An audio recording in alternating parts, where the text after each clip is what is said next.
2 but 1 cups. Yes, I'm going to still promote those and share with my couples reasons why you should invest in your future marital covenant. All right, so let's jump right into it. All right.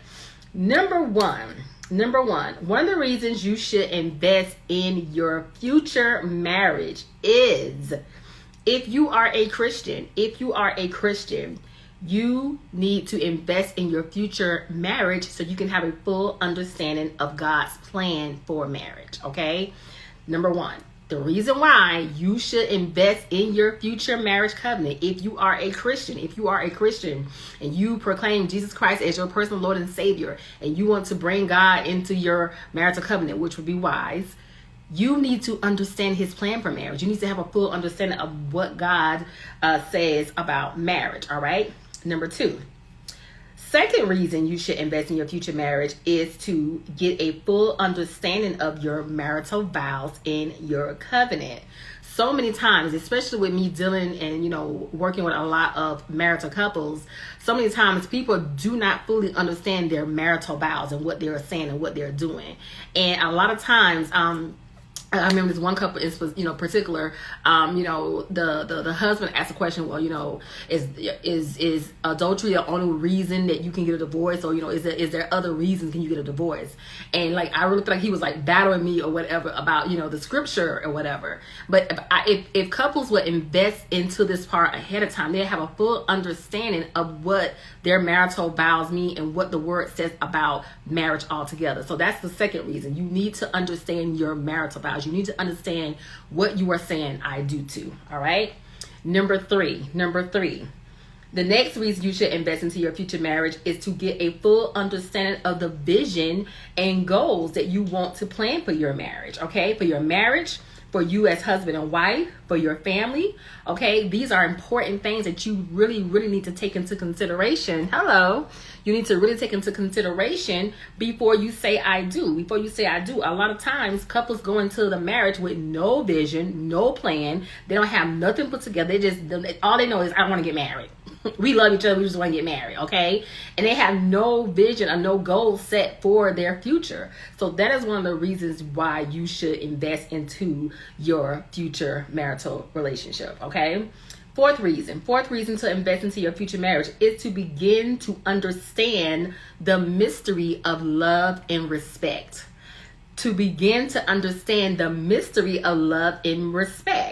In my opinion, I believe this area needs to be nurtured. I feel like if a lot of couples did this ahead of time, they would have a better understanding of what love and respect when it comes down to the marriage covenant. And this goes back down to submission and honoring your husband, submission and honoring each other. All right. If couples would get a full understanding of love and respect, this would be easy in the marital covenant, okay? And I remember a wise woman told me once before at my church, she was an older lady, and she was married to a younger man. And I remember her pulling me to the side, and her specifically saying, she said, listen, if you don't understand anything I say to you, young lady, I want you to understand this. Men need respect. Men need respect. Just like how we as women need love, men need respect. She said, if you are not giving that man respect, you have dropped the ball completely on that. Okay, it's nothing else there. Just like we crave and need that love, that's what a man craves. He needs that respect. He needs to know that he is respected by his wife. And so I believe if couples would invest into their marital covenant ahead of time, they can have more of an understanding and start to really dig down and dig deeper in this area. So that's one of the reasons why I feel like you should also prepare for your marriage ahead of time. Okay. Reason number five. You need to invest into your future marriage so you can begin learning each other individually and as a couple. This is more than this, your dislikes and your likes of each other. Okay. This is more of how do you know when this person is upset, or have you ever seen this person get upset, or how do you guys handle not being in each other's space? How do you guys handle anger? How do you handle not hearing from each other? You guys need to have that understanding before going into the marital covenant, because when you get married, you're going to automatically be stuck together anyways, okay? And a lot of your time is going to be together. So you need to also know how to be able to have that time together and apart. You need to learn how to do that together and apart, all right?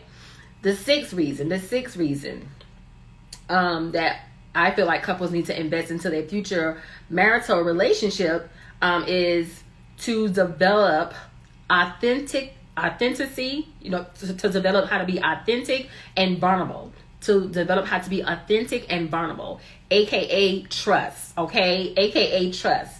A couple needs to know how to be able to be themselves with you. They should be able to be free with you, let their hair down, cry with you, share some of their, some of their secrets, share some of their stuff that, they probably won't share with anybody else.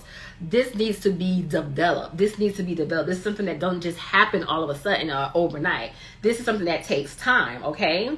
How do you plan on spending the rest of your life with a person, and you can't even be vulnerable with them? You can't even be your real genuine self. And let me tell you, a lot of times people think like this is not a big deal. This is so a big deal. This is so a big deal. If I cannot share my heart with you, if I cannot share my heart with you, how can I share my life with you? Hello. How can I share my life with you? And so, in my opinion, this is one of the reasons why couples should invest into their future marital relationship. You need to develop that trust. All right. Number seven. Next, you need to invest into your future marriage to set healthy boundaries. Okay. This is for you individually, as a couple, with your family. Especially with your family, friends and outsiders, okay? This is a biggie. This is where I feel like in the beginning of my marriage where it went wrong. Because we had no boundaries. We didn't have any boundaries because we were so, I love you. We were so in that, in that stance, in that place, in that cloud, I guess. And so we just automatically assumed and thought that everything was just going to stay that way. Like it was just going to all stay that way. And it was like, you need to set some boundaries at the door. You need to know, don't put your hands on me. I won't put my hands on you.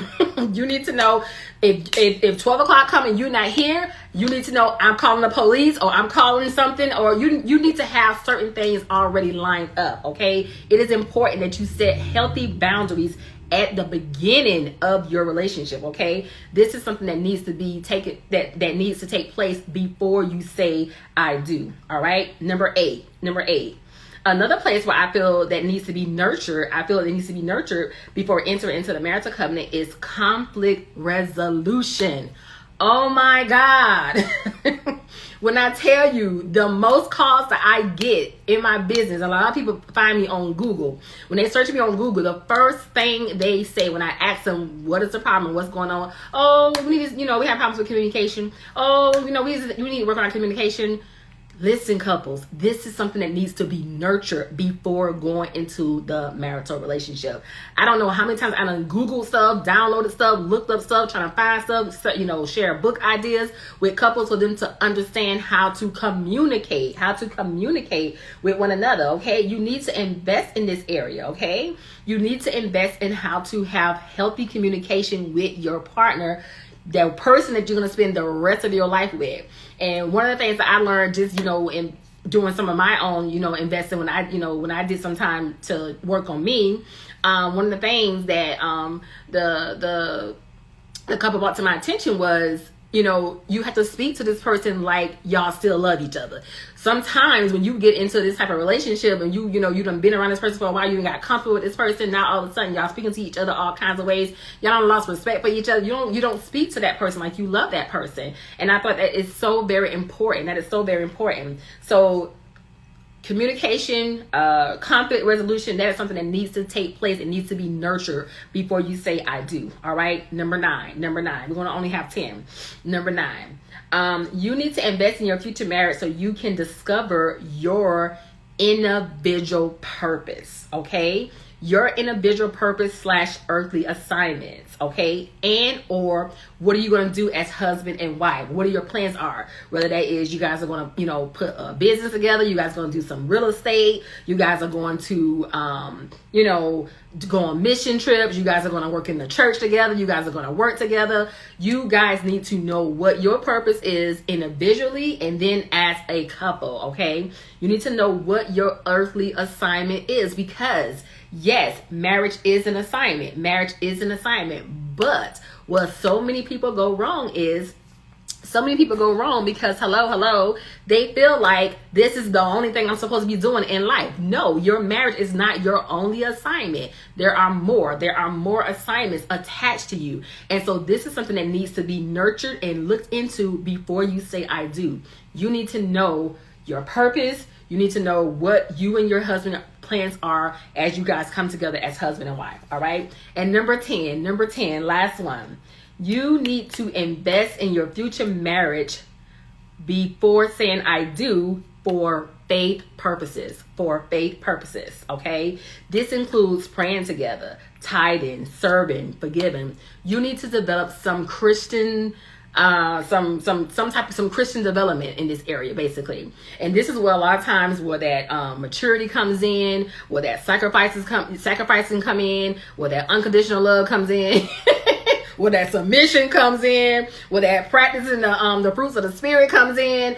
This is the area that you need to invest in. And this stuff takes time. This is not something that just happens overnight. And so a lot of times people always say, we're going to get married, over the next, 4 months or 5 months or whatever. And then they just rush into the marriage covenant. And especially the ones who decide to not do premarital guidance. It just it does something for me, because it's like you have no idea the battle that you're getting ready to face. You have no idea the different things that you're getting ready to come in contact with. And for that reason, I feel like couples need to invest before saying I do. It will eliminate a lot of other problems. I talk to so many couples and so many wives who are going through hard times in their marriages. And in some of them, they have had premarital counseling. I want to just put that part out there.